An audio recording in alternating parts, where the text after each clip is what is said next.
let's talk about this topic of how you manage cortisol in a healthy way. Cortisol, as I said before, is that fight or flight hormone. I came across a book, Tame Your Anxiety, Rewiring Your Brain for Happiness. It's written by PhD Loretta Graziano. And she talks about how cortisol, that stressful hormone, actually has a shelf life. It expires as long as we don't feed it. In fact, cortisol has a shelf life where within 20 minutes, if we haven't fed that cortisol, that stress hormone more, perhaps with our anxiety, dwelling on it, maybe chasing someone down the hallway, continuing a fight that you might have had. But if instead you stop it, that bad feeling surge actually will pass. Half the bad feeling chemical will go away within 20 minutes, again, as long as you don't trigger it. So if that fight happens or a negative experience occurs, don't keep chasing it down. I think that this is the challenge. Letting go of resentment, trying to get your brain out of that autopilot of replaying and dwelling on the negative experience. Is this something that perhaps you've experienced in your own life? I think we all do day in and day out. Yet we never think about how to get rid of that stress, to tame it. Much of today's show is going to be talking about how to combat the cortisol levels by knowing how to reduce them with 4 simple tricks. And then later on today, we're actually going to talk about how to build up those good chemicals, those chemicals that make us happy. So often we try to feed those good chemicals and make ourselves feel good by reaching for our phone and checking for a notification. Because when we think that we have a notification and we see that notification, we get a surge of some of those chemicals. But at the same time, we can also turn to bad habits to fuel our cravings. So let's unpack a little bit more what we can do with regard to the cortisol chemicals. We have to work on letting go of resentment. Trying to get our brain, again, out of that autopilot mode.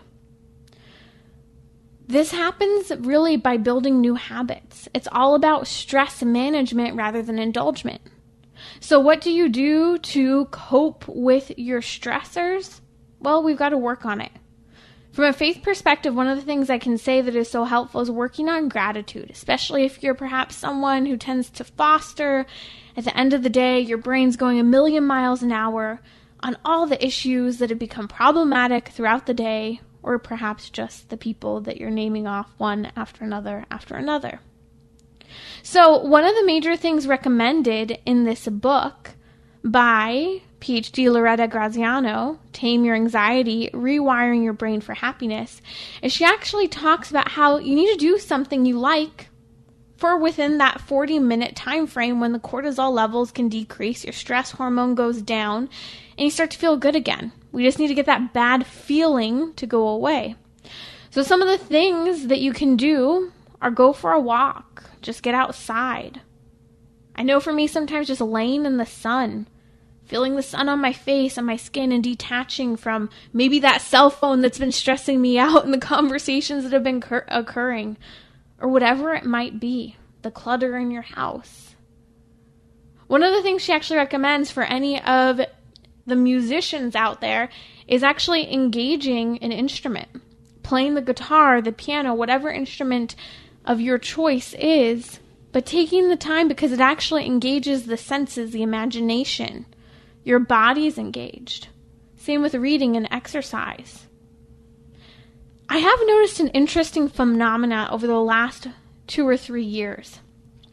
Audiobooks have become more popular than ever. Now, I think part of this is because they are so well produced, and the voice acting, I truly believe, is phenomenal.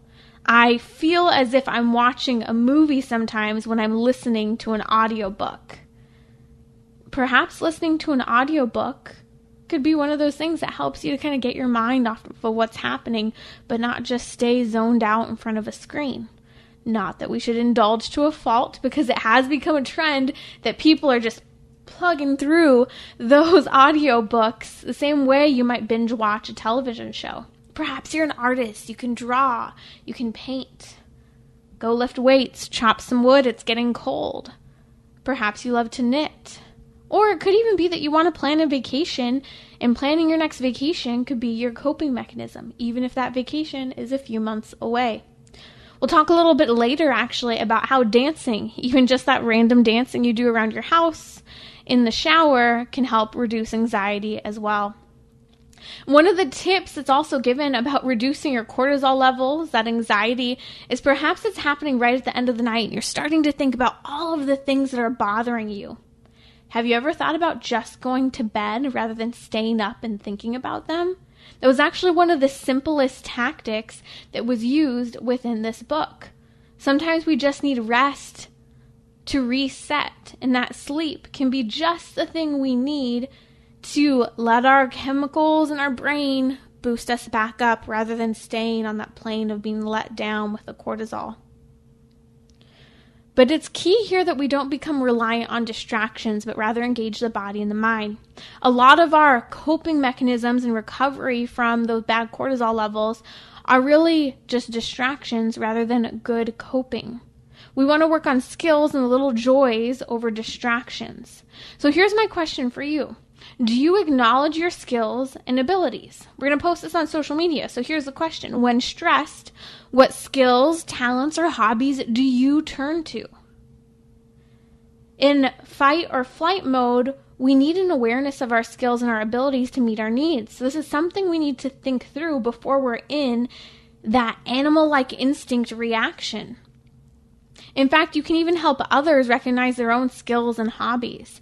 The next time someone you know is running through a rough patch, dwelling on something, or even just running through gossiping through one topic over and over again, perhaps it's their need to let go of whatever it is. And so you can actually help someone recognize their own skills for coping just by saying, hey, let's go play some golf, go for a jog, let's go work out. Maybe you take on that new embroidery or knitting project, whatever it might be for you. You need to build confidence in yourself and in our friends to help overcome the stress that tends to take over. So here are my 4 tips really quickly. We've gone through a lot of things that can help us overcome those cortisol levels, but I want to run through these 4. Number 1, know your top coping mechanisms when stressed. I'm going to say know your top 2. I know for me, of course, we could always say prayer, but I didn't include it in this list because sometimes when we're really stressed and we try to meditate or pray for a long time, we're just dwelling on that topic we're stressed on. So yes, leave everything in the hands of the Lord, but also what things can we do to engage our bodies as well? So for me, it's reading, getting outside, even if it's just sitting in the sun, or working out. What are your top 2? The second tip I have for you has to do with sleeping. Now, lots of studies have shown that, in fact, our cortisol levels are triggered and go up if we go to bed after about 10 o'clock.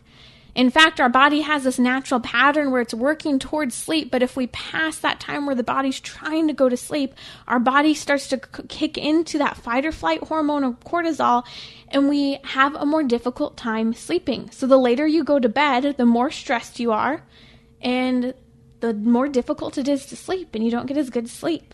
And so one of the things they say is to actually be able to go to sleep by 10. That means you're ready for bed, you've already prayed, and even a lot of the studies show that spending 15 minutes in bed relaxing, giving yourself time to fall asleep, allows you to actually get that full 8 hours that studies really show we all need. Now with this, perhaps your routine for those 15 minutes could be my third tip here, and that is reading. A study that came out in 2009 out of the University of Sussex actually said that stress can be reduced by up to 68% just by reading. It engages your imagination, creativity, grows your vocabulary. And this is one of those moments where we remember we're a body and a soul. The second tip of sleeping reminds us we really are a body and we need rest. But reading reminds us, yes, our physical body needs to engage in a different way from the drudgery of the work we do, but also our soul needs to engage with the world around us. The imagination, our desires, our hopes, we're a body and a soul. And that fourth tip is this. And this is probably one of my favorite takeaways from this book that I've mentioned, having to do with changing the pattern of your happiness and reducing that cortisol level and that anxiety. Every morning, tackle the most difficult challenge first so that you don't hold on to it all day, overnight, or all week. Or maybe you schedule and know exactly when you're going to tackle it. That way you can let go of some of that anxiety and just get it done. Perhaps, I know for me, it was going to the DMV a couple weeks ago. I didn't want to go and wait in that DMV line in 100 and something degree weather here in Southern California. I tried to do it a couple months ago. There were probably about 500 people outside wrapped around the building in 100 and something degree weather. That was a no for me, dog.